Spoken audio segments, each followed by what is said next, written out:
Hi, this time I wanted to offer some tips on how to avoid asking questions in tabletop role-playing games. Perhaps for some players this may sound a bit weird, perhaps for more experienced players it's going to sound a bit basic. So let's start talking about why it's a good idea to keep questions to a minimum or perhaps even eliminating questions altogether. It's not always possible, but I think in most cases it's quite doable. When role playing games first started, a certain playing style was made the norm or the usual or normal way of playing role playing games. And that is the typical question of what do you do? This promotes a very slow immersion breaking experience, in my opinion. You're free to play role playing games however you like, but I still hope that you will use these tips to perhaps enhance or polish some things if you consider it to be worthy of an addition to your sessions. When you are constantly asking questions of the dungeon master or game master, the immersion is broken because you are stepping back, you are stepping outside of your role as a player character and back into the normal attitude or thought process of a player.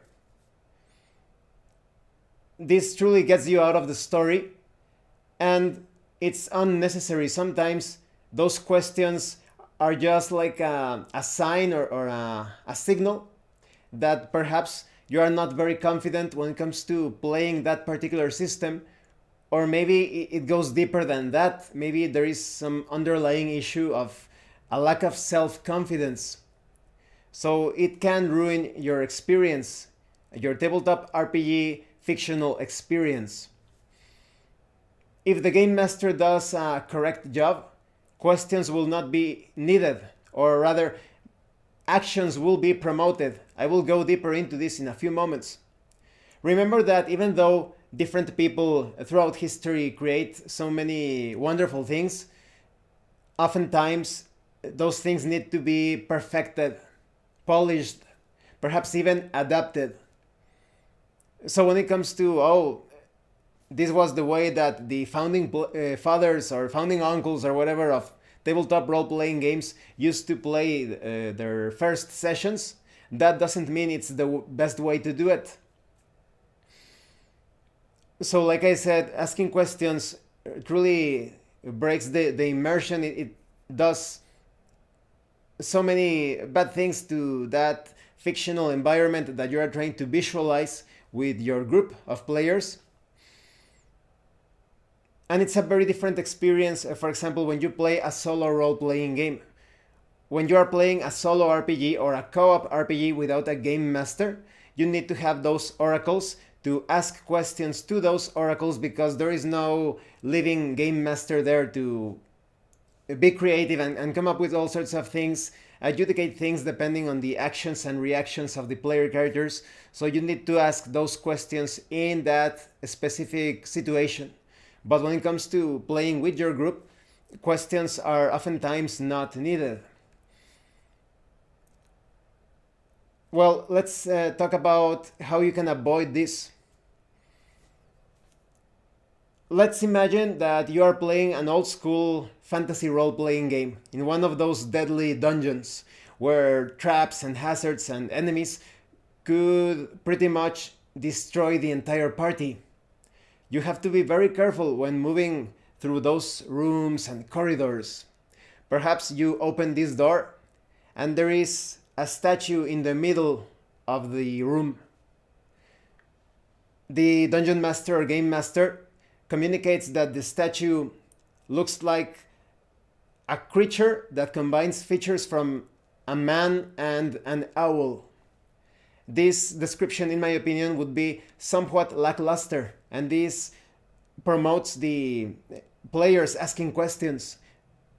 The players could be like, wait a minute, does that mean that the statue depicts some sort of humanoid with an owl's head and the body of a man? Or maybe it has the the head of a man and the body of an owl.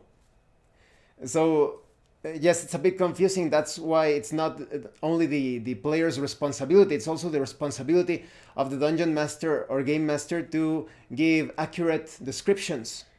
So you must strive towards that. It's not always possible when you have some very complex rooms and mechanisms, but you have to do your best to give the necessary information. That way, the players may keep questions to a minimum, or rather, they could roleplay their questions into the game. Let's say that the game master gave a perfect description of the statue. He said something like, the statue depicts a creature with the body of an owl and it has the head of a man. That's pretty clear. So maybe it's not that large of a statue, it's a medium-sized statue, or maybe it's also quite small, it depends on the description.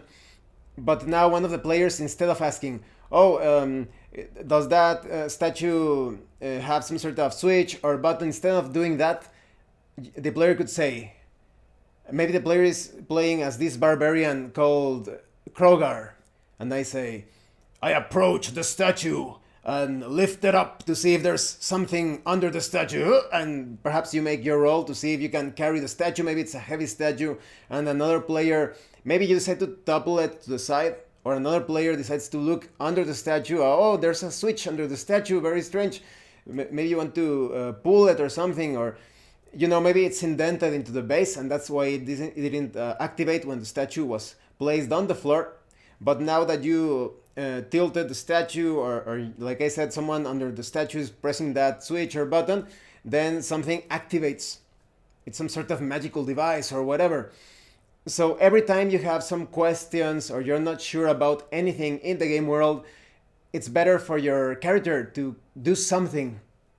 That's how you get into character. That's how you get immersed. How you enter into that fictional experience. Maybe there is another situation. And I also think that it's very important to eliminate the what do you do question. When you're giving your descriptions, you can give subtle cues that you have finished giving the details and now the players can interact with the game world.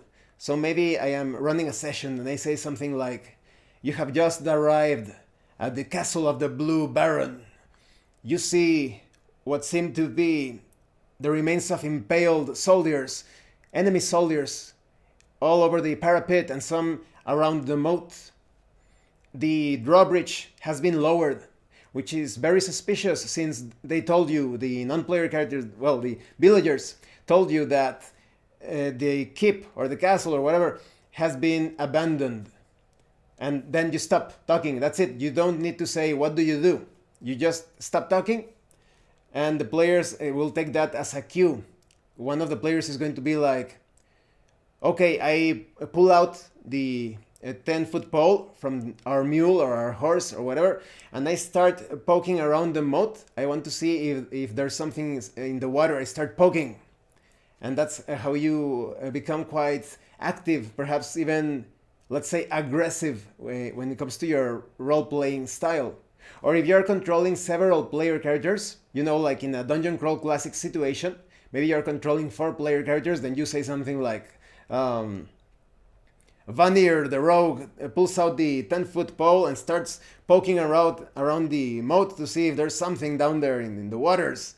And then the game master tells him, you start poking around. And could it be your imagination? Or did you feel something pushing against your 10-foot pole? And maybe the player reacts, there's something in the water, be careful though, don't you dare go down into the water. Or let's cross the drawbridge.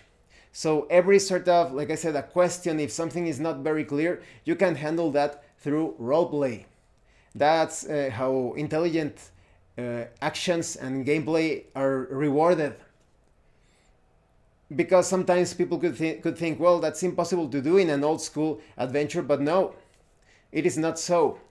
If you want to open a door or a chest or anything, look for secret doors, just tell the game master, the dungeon master, what you are doing as a character.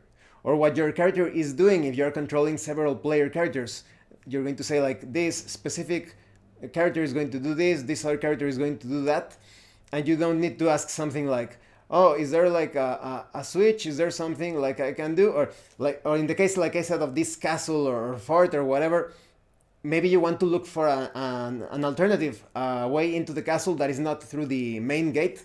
Instead of asking, is there some other way to enter the castle? No, you tell, oh, I'm going to walk around the castle and I'm going to look for some hole in the wall or to see if there is some sort of drainage gate. I'm going to toss a rope with a grappling hook up to the parapet and see if I can climb. Be quite active, assertive. I think that's the correct thing, the being assertive in your role-playing game actions. I will also recommend that you make it clear if you're using some sort of power or ability or feat or some sort of mode of attack or defense or whatever, you make it clear so that there aren't any misunderstandings. Maybe you say something like, I charge with my battle axe as I roar and try to cut off the head of the two enemies in front of me. Now, let's say that you're playing Pathfinder. It's very difficult to interpret that for the game master, because does that mean that perhaps you're using some sort of mobile attack or whirlwind attack or something, and you're going to move in the middle of those enemies and you're going to be attacking their heads? Or maybe you're using Pathfinder Unchained, where you are allowed this optional rule that allows you to take a few steps, like 5 or 10 footsteps, and still carry out a full round attack.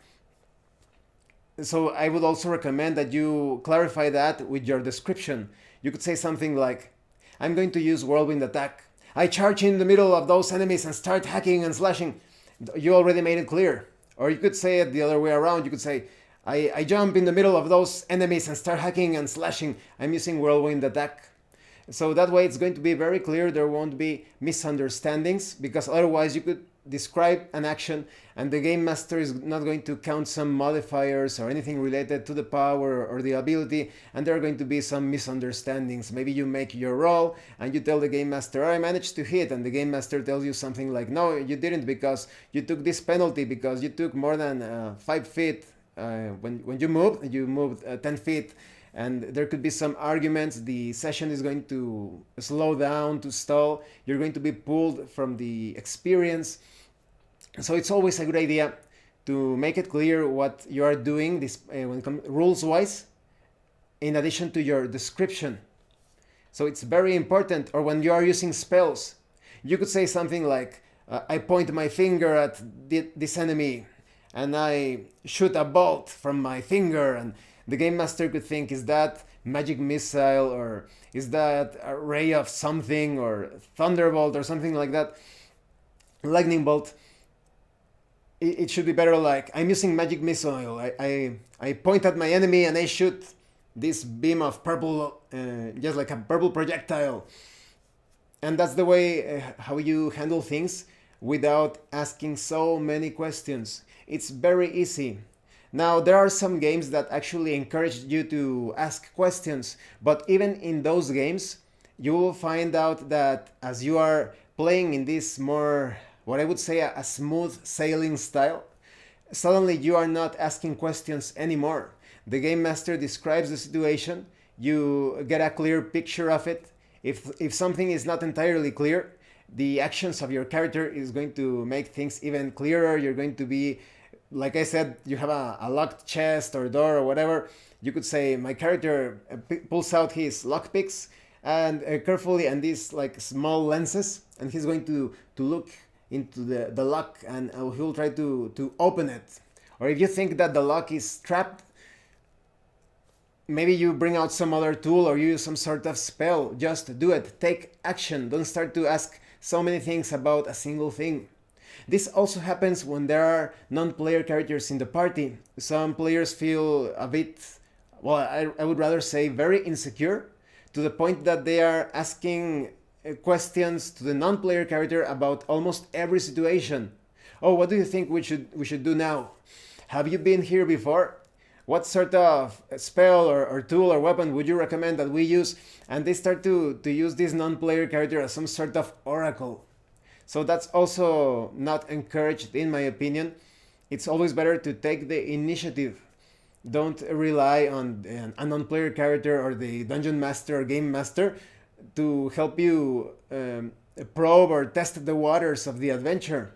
Be courageous, assertive, and if it's a good game master or dungeon master, he is going to adjudicate things appropriately according to your action and your description of some power or ability or spell if you are using it.